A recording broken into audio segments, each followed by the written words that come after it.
Sari gift मिलल बा हमें निशानी हमारा प्यार के कि एही पे नाम लिखल बा दिल के कलम से हमारा यार। बलाम हो हमर धान हो कहिया बारात के अइबा करे जालो हम पवन के ना पानी अब तोहार पहिले रहल जो अब तक भूल गइलो काहे खेसरिया के भूल गइलो। कहा जानिया वे कौन सेंट लगा के चली जाला सखी पूरा गली गमका के तो रजनी गांधा रोज चबाला सखी बुलेट वाला ना गली में हॉर्न मार। ट्रेलर हरा जा पूरा फिल्म बाकी बा एक रूसे नीमन तो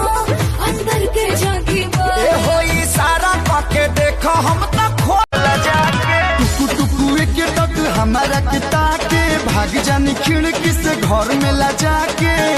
तो तेरी छेता के मुस्काला सखी बुलेट वाला ना गली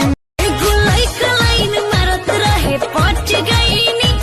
बोलैला सनियर जाके सट गईनी बात सोची थी वैसा वो काम नहीं किया साला चुम्मा न लिया। सैया डूब चक्रीर चल पता मशीन कर बढ़ जाता मोर परेशानी रजबू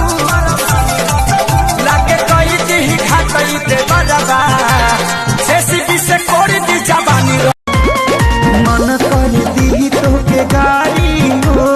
सुनी ना ये सैया के सारी हो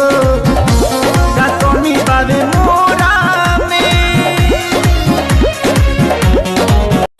काहे नहीं पूछो परेशानिया हो धन पूछो हम जवान बानी तू जवान मजा लूटा के तन मनाई खियाई ठुस ठुस के जाके बैठ जाला कोना में रुस के अरे लइका कहाई के गुलार लीले पतई यार भइल निदेश बड़ा